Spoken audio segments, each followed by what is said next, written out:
Hi, Garet Christopher here. All right, so this is episode 2, part 2, and I'm talking about The Green Mile. Stephen King wrote the book. I never read the book. And truthfully, they say a lot of times that you got to read the book and then the movie kind of messes it up. I don't know, maybe the book is that good. I mean, Stephen King is that good of a writer.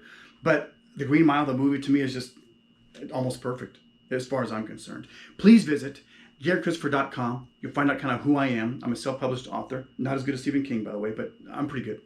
And YouTube channels. I got 3 of them. I have this one. I have Garet's Sports Take and Garet's Take. I won't, bore you with all the details, but please check them out. And also I have a weekly podcast. Check that out on Soundcloud and Spotify. It's under Garet Christopher. All right, cool. Okay, so I was talking about why I can pick up anywhere in this movie and be engaged. Every scene, every portion of every scene. And again, yes, Tom Hanks does a million things well. But I think with great actors like him, the draw, Kevin Costner's like this too.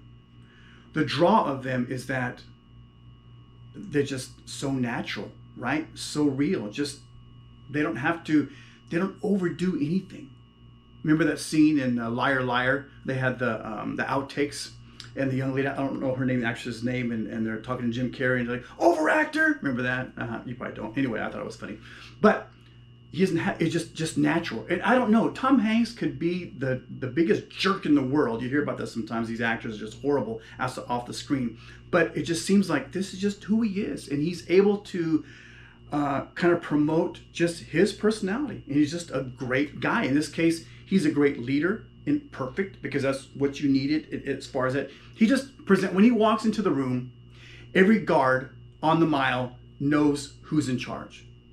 End of story. And just, it was those underlying kind of, hey, here's what we do, here's how this goes, how this works. It was perfect.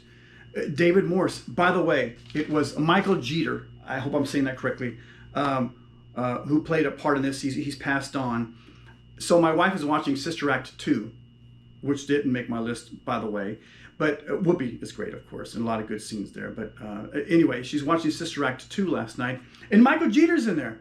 Oh my goodness. There was a part where he actually shoves someone into a closet and like that. Oh, that's him. Cool. Again, he played a great part. Everyone.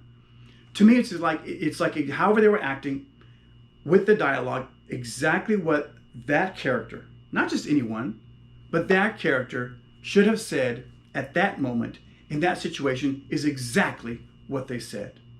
So whatever table reading they had, whatever these writers, and if Stephen King was present, I don't know, but when they put the screenplay together, none of it was forced.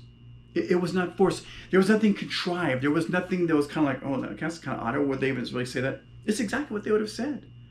When Percy has his comments, it's exactly what this little weasel would have said. I mean, on down the line. Just outstanding.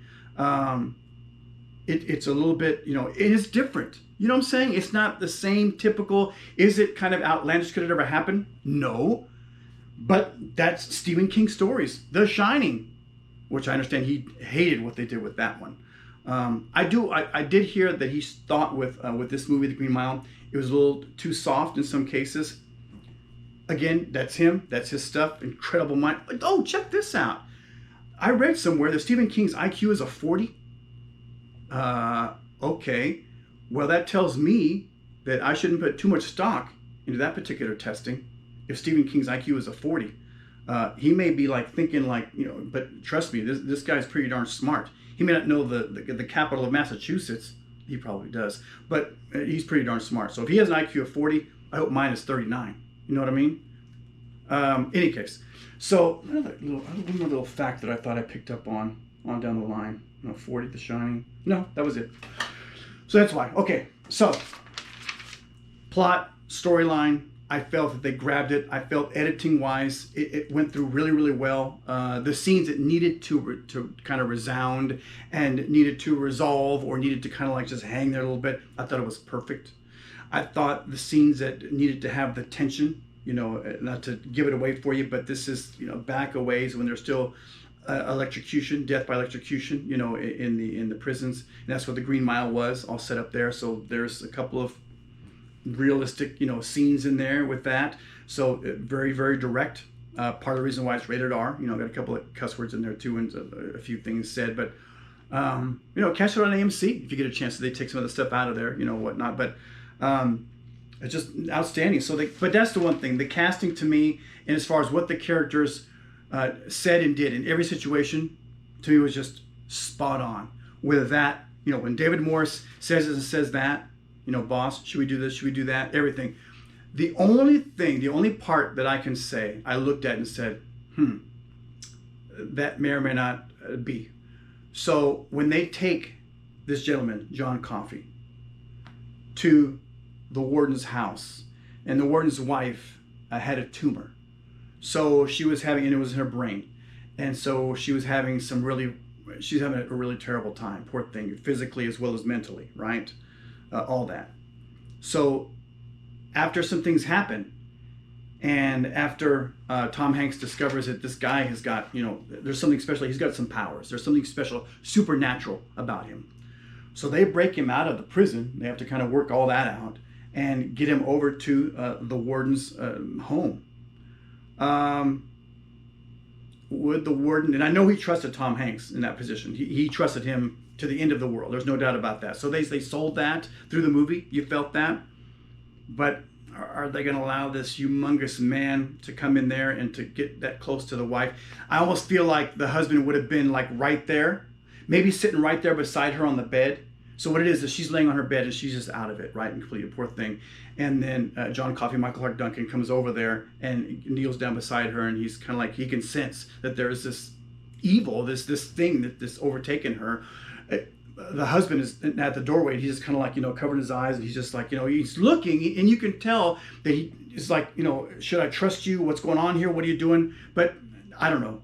Perhaps he should have been like right there, maybe holding her arm or hand in there, maybe even like pushing on, John Coffey's shoulder a little bit. I mean, huge, massive human being, but a little bit. And so like, what do you, and kind of force it that way. That's the only scene that I look at and say,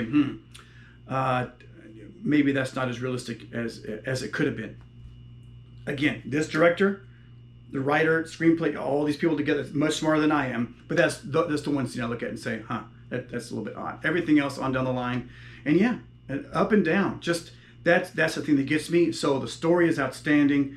The characters, the casting they put together, how they would have said it, what they would have said, up and down. If you haven't seen The Green Mile, please watch The Green Mile and let me know what you think. Or if you agree, disagree right here, or you're kind of in the middle, let me know. Give me the comments. My Gmail account is on the list there with YouTube channel. So it's GaretChristopher@gmail.com. Check out my website. And there we have it. So I have just post-viewed The Green Mile. One of my favorites, for sure. Now, I'm not going to go through and say, this is 1, 2, 3, 4, 5, because every movie kind of has its own powers and this kind of thing. You put these two against each other. They're just different movies. They're both outstanding, but they're just different. I'm not going to say one's better than the other one, because truthfully, different mood, and different island, truthfully, There you have it. Please visit GaretChristopher.com. Have a great day. Thanks so much for tuning in. Take care. GoPro, stop recording. Every time I got to do it like 3 or 4 times. GoPro, stop recording.